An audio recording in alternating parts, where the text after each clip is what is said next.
occupation of Iraq back in 2003, one of the stated goals on the part of a lot of policy people behind the scenes was to turn Iraq into a model for the next generation of neoliberal economic policies, to impose a level of forced privatization and corporate dominance over every area of life that goes far beyond anything we've seen really anywhere in the world. There were 100 special orders that were established in a way that they could not be overturned by any future Iraqi constitution. Order 81 had to do with control over seeds, and it made it illegal for Iraqi farmers to plant seeds that are not certified by some international authority. Iraq is where wheat cultivation was first developed. It's really the cradle of human civilization. It's where agriculture was first developed, where people learned to cultivate seeds and till the land and improve crop varieties over time. So there are probably thousands of traditional seed varieties, particularly wheat varieties, that are unique to that part of the world that are no longer legal for Iraqi farmers to grow. It was Henry Kissinger who said, if you control oil, you control nations. If you control food, you control people.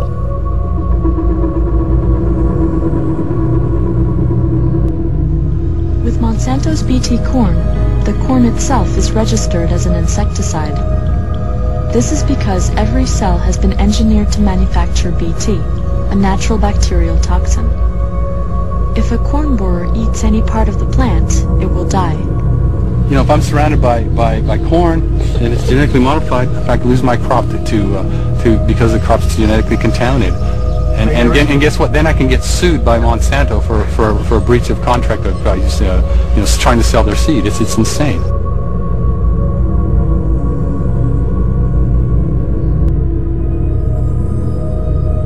The problem with corporatization of agriculture in general is that they're going to dumb down the standards as low as possible so they get the cheapest product possible. They really are not in it for, I mean, it's like our slogan.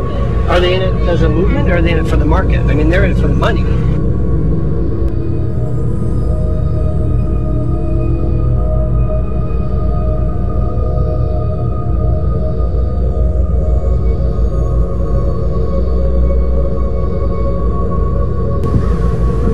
There's not a farmer in any of these buildings. It's just, if you as a stranger driving through here and didn't know this country, you'd think, well, there's farmers all over out here. Look at these buildings, but they're not. These aren't farmers. These are just empty buildings. The farmer's gone. Amazing. Small farms produce more agricultural output per unit area than large farms. Moreover, larger, less diverse farms require far more mechanical and chemical inputs. These ever-increasing inputs are devastating to the environment and make these farms far less efficient than smaller, more sustainable farms. This wasn't 500 head of hogs out here in grass or in a small building. We're talking 50,000 hogs in one site. We're talking 2,400 sows. We're talking lagoons that have 10 million gallons of sewage in them, two of them side by side. We're basically living in an ocean of manure. We're completely surrounded by this stuff. This is not something a normal farmer builds. This is a corporate structure to take over an industry. You've got 6.8 million chickens in 220 acres. They're producing a tremendous amount of waste. The concentration of waste that poses the problem. On my 340 acres, I'd have to have 17,500 cows go down to the stream at the same time and crap and take a leak at exactly the same time in exactly the same spot to create 40,000 gallons of sewage. I don't have my cows that well coordinated. That's what they're putting in the water. That's what takes the oxygen out of the water. And if you'll check just about anywhere the PSS bin, phosphate is high. Heavy metals is probably the thing that concerns me the most of all the types of pollution that I've seen come from these hog farms. heavy metals don't digest in their food. They basically go right out into the feces, which is then eventually sprayed onto the land during the land application, or in the case of the spill last December here in Lincoln Township, goes directly to the waters of the state. When the DNR came up and measured during that spill, the level of manganese, which is one of these heavy metals, was 170 times the EPA standard for safe and acceptable. They tracked that slug of manganese, copper, and nickel downstream for 20 miles.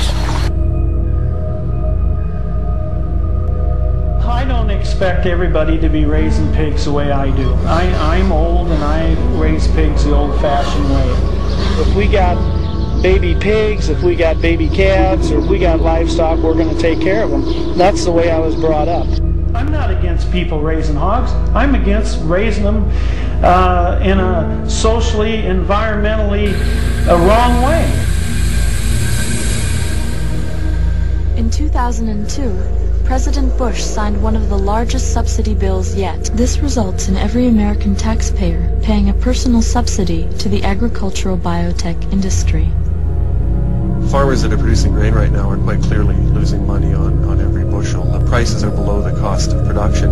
On a lot of farms, families deal with that by one or both spouses taking an off-farm job. So you literally have the case where small family farmers and their spouses are working off-farm and subsidizing Monsanto and chemical companies, fertilizer companies with that money. We expend tens of billions of dollars in taxes, medical expenses, toxic cleanups, insurance premiums, and other pass-along costs to subsidize industrial food producers. We're in fact overproducing the major commodities to the extent where farmers can't recover their production costs. And so we have huge subsidies. You know, we have 800 million people on this planet right now who are malnourished in an era of overproduction where farmers can't recover their production costs. When wealthy countries subsidize their crops, they undercut the markets of developing countries.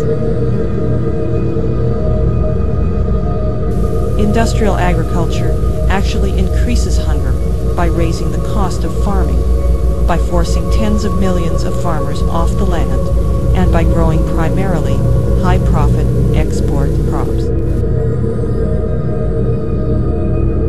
South of the border, entire farming towns have emptied out, and for many migrant workers here, there is now nothing to go home to.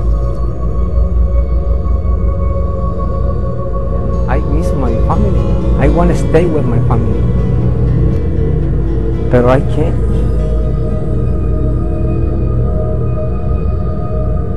What is going to be the consequence of having a handful of people who can meet in a hotel room to talk about how our food system is going to work? Because that's what's going to happen.